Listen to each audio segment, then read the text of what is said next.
성경을 한 단어로 요약하면 사랑이라고 말씀하였고, 십계명을 하나로 요약하면 사랑이라고 하였습니다. 서기관들이 예수님께 물었지요. 가장 큰 계명이 무엇이냐고 묻자 우리 주님께서로 그것은 사랑이라고 가르쳐 주셨습니다. 어떤 사랑일까요? 가장 첫째 되는 계명은 주 너의 하나님을 사랑하는 것과, 또한 둘째도 그와 같으니 내 이웃을 내 자신과 같이 사랑하는 것이라 라고 말씀하였습니다. 첫째는 하나님을 사랑하는 것이래요. 그런데 둘째도 그와 같은 똑같은 큰 계명이래요. 그것이 바로 이웃을 사랑하는 것이다 라고 말씀한 것입니다. 하나님을 사랑하는 것과 이웃을 사랑한다는 것은 동일한 개념이라는 것입니다. 똑같이 동시에 사랑할 수 있어야 한다는 것입니다. 우리의 모습 속에서, 행동 속에서, 밖에 나가면 삶을 통해서도 교회에서처럼 똑같은 모습으로 이웃을 사랑할 수 있어야 한다라고 말씀하는 것입니다. 여러분 기도하고 계시죠? 기도한 대로 행동도 그렇게 해야 한다는 것입니다. 기도는 잘하는데 행동의 모습은 올바르지 않는다면 그것은 잘못된 믿음이라, 잘못된 사랑이라고 지금 말씀하고 계신 것입니다. 믿음은 행위를 통해 역사하신대요. 우리의 행동을 통해서 하나님은 역사하신대요. 우리가 입으로 고백하는 것이 뭐예요? 주는 그리스도시요 하나님의 아들이라고 우리는 고백하지만 그 고백이 우리의 행동 가운데 나타날 때 그것이 바로 믿음이라는 것입니다. 우리 신앙인들에게 경종을 울려주는 말씀이 있어요. 우리가 주여 주여 하고 기도합니다. 그렇게 한다고 해서 천국에 들어가는 것이 아니래요. 우리가 주님을 이름을 부른다고 해서 천국에 들어가는 것이 아니라 하나님의 뜻대로 행하는 자라야 들어갈 수 있다라고 말씀하는 것입니다. 기도하면은 천국 들어갈 수 있다고요? 기도한 대로 삶에서도 하나님의 뜻 가운데 살아갈 때 비로소 천국 갈 수 있는 인생을 우리가 살아가고 있다고 말할 수 있다는 것입니다. 우리가 교회 다니고 있으니 당연히 하나님을 사랑하고 이웃을 사랑한다라고 생각하고 있습니다. 그러나 삶 속을 자세히 한번 들어가 보십시오. 우리들은 크리스찬으로서 하나님을 사랑하고 이웃을 사랑한다라고 느끼지만 저와 여러분의 삶의 현장을 한번 들여다보시기 바랍니다. 여러분, 기도하고 예배를 드리지만 이 자리를 떠나는 순간 우리는 나의 기분과 감정대로 살아가고 있지는 않을까요? 우리와 우리의 믿음 속에 그 감정과 기분이 우리의 삶을 변화시켜주는 것은 아니지요. 여러분, 목사님이 감동 있는 설교, 좋은 설교를 한다고 해서 여러분들 변화가 되는 것입니까? 아닙니다. 우리는 그렇게 생각하고 있지만 좋은 설교를 들을 때, 감동의 메시지를 들을 때 우리는 변화된다고 하지만 그런 감정과 기분으로 우리들을 변화시키지 못한다는 것입니다. 만약에 감정과 기분이 우리들을 변화시킨다면 어떻게 될까요? 여러분, 오늘 이 아침 기분 좋으십니까? 그렇다면 은혜가 임할 거예요. 별로 나의 마음이 기분 좋지가 않아요. 그러면 오늘 이 말씀은 들어오지 않아요. 목사님 보기에 너무너무 불편해요. 목사님이 너무 미워요. 그러면 오늘 이 말씀이 우리들에게 임할 수 있을까요? 우리의 감정과 기분으로는 우리가 변화되지 않는다는 것입니다. 우리의 감정과 기분으로 생각할 때 사람이 미워지면 절대 우리의 마음속에 하나님의 말씀이 임하지 않는다는 것입니다. 나의 변화는 사람의 입으로 나오는 그 감동과 어떤 메시지가 아니라 우리가 말씀에 순종하느냐, 말씀에 따라 사느냐에 달려 있다라는 것입니다. 코로나 시대에는 자신을 먼저 좀 전도할 수 있어야 한다고 말씀을 드렸습니다. 참 다른 사람 전도하기가 매우 어렵습니다. 심지어는 등록교인이 아닌 사람들이 오게 되면 불편하게 생각하지요. 왜 그럴까요? 그냥 우리끼리 사랑하고 우리끼리 좋으면 그만이라는 것입니다. 우리끼리 안전하면은 다 된다는 것입니다. 여러분, 그렇다고 하여 전도가 막힌 것이 아니죠. 이런 시대일수록 나 자신의 믿음을 한번 점검해 볼 수 있어야 합니다. 과연 나로 하여금 세상을 본받고 있는지 한번 살펴볼 수 있어야 한다는 것입니다. 먼저 믿음의 확신이 나에게 있는가 한번 살펴보시기 바랍니다. 지금 여러분은 구원 받았다고 생각하십니까? 지금 여러분은 나 정도면 천국 갈 수 있다 라고 지금 생각하고 계십니까요? 아마 대답하기가 매우 어려울 것입니다. 왜 그럴까요? 믿음의 확신이 없기 때문에 그렇습니다. 구원받고 천국 가는 인생이야말로 참으로 복된 인생이지요. 솔직하게 한번 말해보겠습니다. 사람들은 천국이 좋다고 이야기하지요. 천국 가고 싶다라고 이야기하지요. 하지만 지금 당장 천국 가고 싶은 사람은 한 사람도 없을 것입니다. 좀 더 이 세상에 남고 싶은 것이 우리 사람들의 속마음이라는 것입니다. 그것이 좋다면, 천국이 좋다면 빨리 가고 싶어야 되지 않을까요? 그런데 성경에 나오는 믿음의 조상들을 보십시오. 죽기를 무서워하지 않았습니다. 죽음 앞에서도 하나님을 배반하지 않았습니다. 왜 그랬을까요? 믿음의 확신이 그들 가운데 있었기 때문입니다. 죽어도, 오늘 당장 죽어도 여한이 없기 때문에 죽음이 무섭지가 않았던 것입니다. 육신의 죽음은 이 시간 있을지라도 나의 영혼은 하나님과 함께 있음을 믿었기 때문입니다. 과연 저와 여러분은 천국 갈 수 있는 사람들일까요? 천국 갈 수 있는지 없는지를 어떻게 알 수 있을까요? 저 사람이 천국 갈 수 있어. 어떻게 알죠? 그 사람이 하나님을 사랑하고 있는지 없는지를 보면 알 수 있습니다. 그러면 저 사람은 하나님을 사랑하고 있기 때문에 천국 갈 수 있는 사람이야 라고 우리는 말할 수 있지요.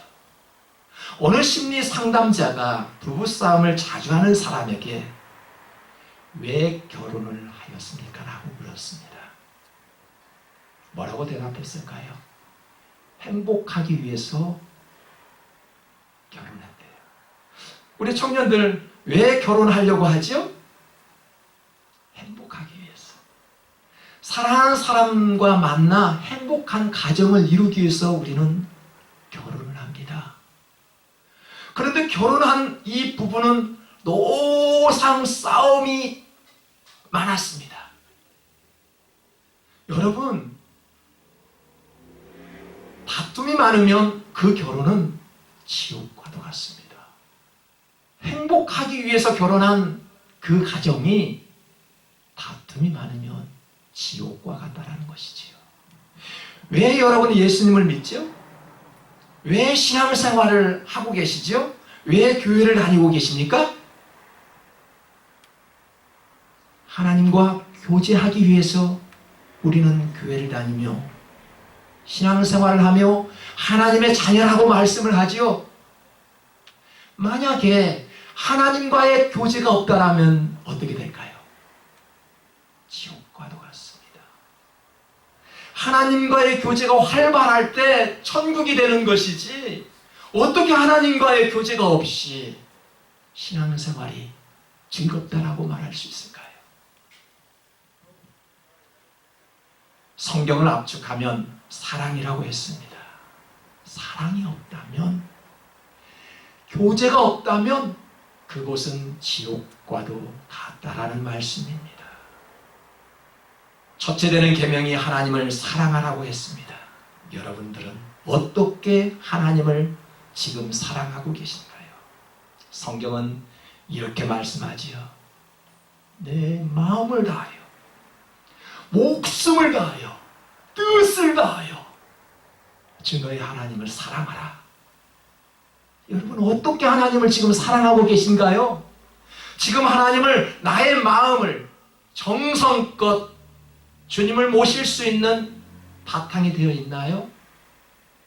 과연 여러분들은 하나님을 어떻게 사랑하고 계십니까? 정말로 나의 마음을 다하고 뜻을 다하고 목숨을 다하여 우리 하나님을 사랑하고 계시는지요?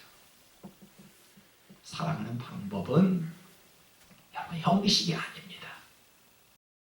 말로만 사랑해? 아닙니다. 마음이 가야 되지요. 마음이 전달돼야지요. 그게 사랑이지요. 우리가 하나님을 사랑한다고 주여 주여 하지만 그것으로 천국 가는 것이 아니라 나의 마음을 하나님 앞에 드릴 때 비로소 우리는 천국 갈 수 있다라는 것입니다. 예수님께서 서기관이나 바리새인들의 모습을 무척 싫어했지요. 왜 바리새인들을 싫어했지요? 그들이 누구입니까? 아주 율법적으로 박사들 아니었어요? 이스라엘에서 최고의 선생님들이 아니었습니까? 그런데 예수님은 그들과 멀리하래요. 그들은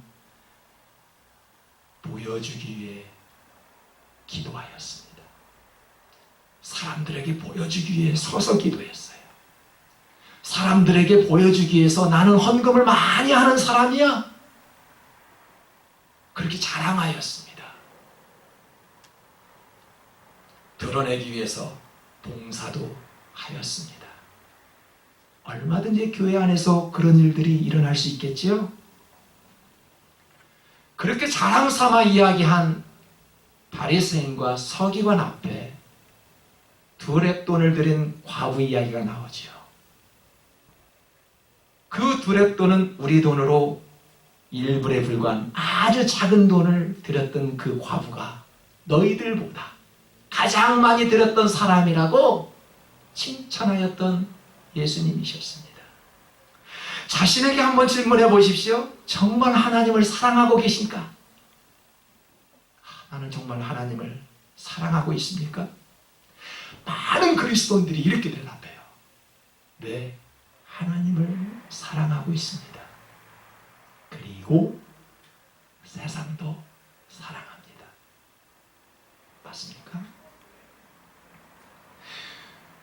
우리도 하나님을 사랑하지만 세상을 사랑하고 있대요. 하나님은 두 주인을 절대 섬길 수 없다라고 했지요. 하나님만 섬기라고 말씀하셨습니다. 우리는 하나님도 사랑하지만 세상도 사랑합니다. 대표적인 사람이 부자였던 청년이었지요. 그 청년은 도덕적으로, 인격적으로, 율법적으로 아무 문제가 되지 않았던 청년이었지요. 신앙적으로 보나 천국 가기에 조금도 부족함이 없었던 사람이었지만 우리 주님은 한 가지가 부족하다고 지적했어요. 그것이 무엇일까요? 그 청년은 돈을 더 사랑하였어요. 돈을 더 사랑하였기 때문에 주님 곁에 떠나고 말았습니다. 서기관과 바리새인은 이스라엘 사람들로부터 존경받고 있었던 사람들이지요. 아주 높임을 받았던 사람들입니다. 서기관이 누구일까요? 율법을 잘 알고 있는 그런 권위주의자들이었지요. 바리새인들은 자기들보다 다른 사람들을 멸시한 이유가 있지요. 나보다 더 못한 신앙관을 가졌다고. 이들은 철저하게 다른 사람과 나를 분리했지요. 당신보다 내가 더 잘났다라는 것입니다. 당신보다 내가 더 오래오래 기도하고 있다라는 것입니다. 사람들은 이렇게 율법에 충실하였던 바리새인들의 모습, 일주일에 2번씩이나 금식하며 기도했던 바리새인들의 모습을 보고 덕행의 모범으로 생각하였습니다. 그런데 예수님은 어떻게 말씀하지요? 너희의 의가 바리새인보다 그리고 서기관보다 더 낫지 않으면 천국 갈 수 없대요. 무슨 말씀이에요? 보여주기 위한 그런 신앙관으로, 그러한 믿음으로 너희들이 바라본다면 너희들 역시 천국에 들어갈 수 없다라고 주님께서 말씀하고 계시는 것입니다. 그들과 멀리하라고 주님께서는 말씀하십니다. 오늘날 지식인들이 교회 안에 얼마나 많은지 몰라요. 교회 생활을 어떻게 해야 잘하는지, 모범적인 신앙인들이 얼마나 많은지 몰라요. 그런데 문제는 서기관과 바리새인처럼 하나님을 사랑하지 않는다는 데 있습니다. 천국에 갈 수 있는 사람은 박식한 사람이 가는 것이 아니지요. 천국에 갈 수 있는 사람은 그런 사람이 아니라 마음과 뜻을 다하여 하나님을 사랑하는 사람이 갈 수 있는 곳입니다.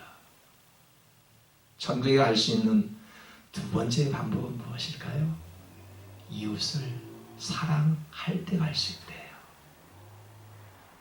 그 사람이 천국에 갈 수 있는지 알아볼 수 있는 두 번째 방법은 평소에 그분이 이웃을 사랑하고 있는가 한번 살펴보십시오. 그 사람이 이웃을 사랑하고 있다면 천국에 갈 수 있다라고 말씀합니다. 예수님은 이웃을 사랑하되 어떻게 사랑하라고요? 우리의 몸처럼, 나의 몸을 사랑하는 것처럼 이웃을 사랑하라요.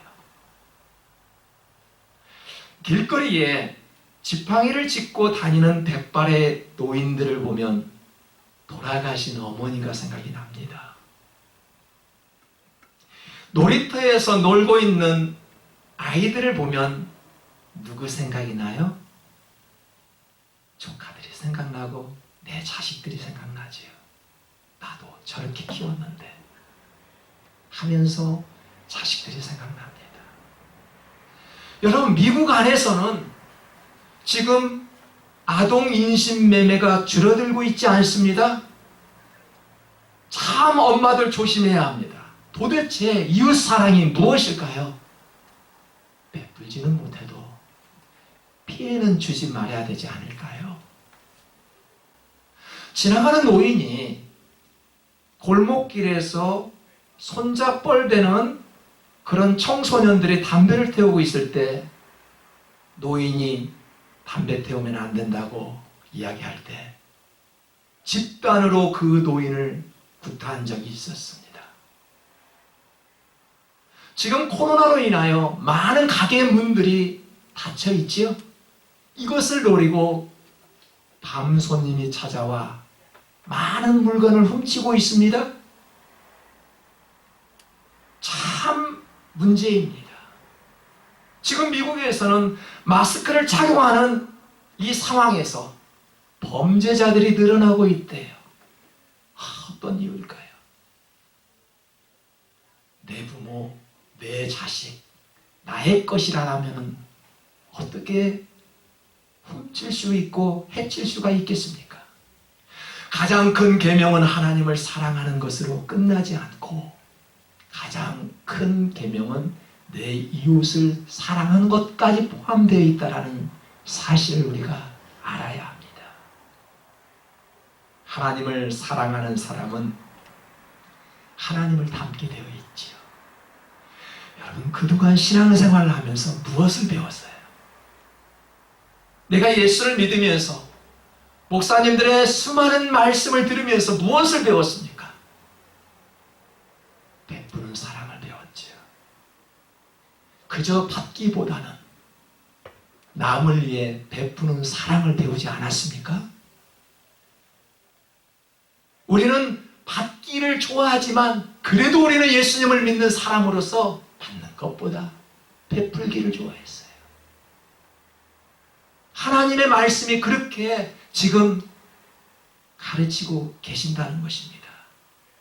요한일서 4장 19절에서도 우리가 사랑함은 그가 먼저 우리를 사랑하셨습니다. 우리는 내가 하나님을 사랑한대요. 그렇게 고백하지요. 나 하나님을 사랑해. 천만의 말씀. 이미 하나님께서 먼저 우리를 사랑하고 계셨음을 믿으십니까? 이제야 내가 사랑하는 것이 아니라 이미 하나님께서 나를 사랑하고 계셨대요. 이것이 성경의 가르침입니다. 먼저 가서 행하라는 교회 비유처럼 이웃을 향한 사랑의 비유는 내가 먼저 하는 것입니다. 그 사람이 먼저 오기를 기다려주는 것이 아니라 내가 먼저 다가가는 것이지요. 대답보다 중요한 것은 행동입니다. 여러분, 먼저 가서 사랑의 말을 전해 보시기 바랍니다. 우리에게 가장 가까운 이웃이 누구일까요? 우리는 하나님을 사랑한다고 말하면서 나와 가장 가까운 이웃, 나의 배우자, 나의 아내를, 나의 남편을 사랑할 줄 모릅니다. 나와 함께 살고 있는 자녀들을 사랑할 줄 모릅니다. 나의 부모를 사랑할 줄 모르지요.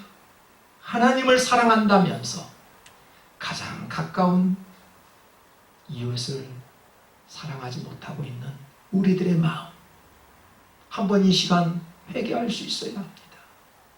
서기관과 바리새인처럼 성경을 잘 알았지요. 잘 알기 때문에 11조도 잘 드렸습니다. 봉사야말로 얼마나 잘합니까? 하나님을 사랑하는 것으로 착각하고 있었지요. 왜요?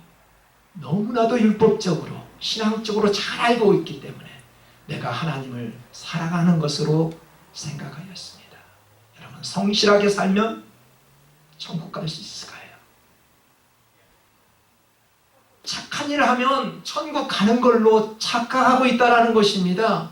도덕적으로 모범을 보였던 부자 청년도, 율법을 잘 알고 있었던 서기관, 바리새인들도 천국과의 거리가 너무너무 멀었습니다.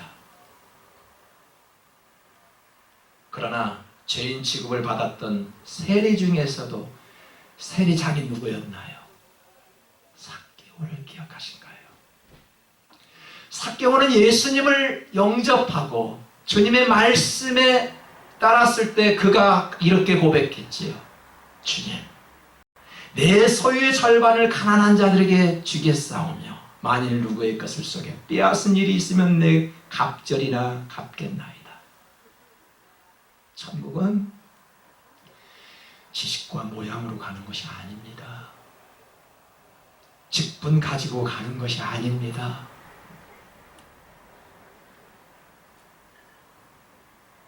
천국 갈 수 있는 방법은 하나님을 믿고 변화된 사람이 가는 것이죠.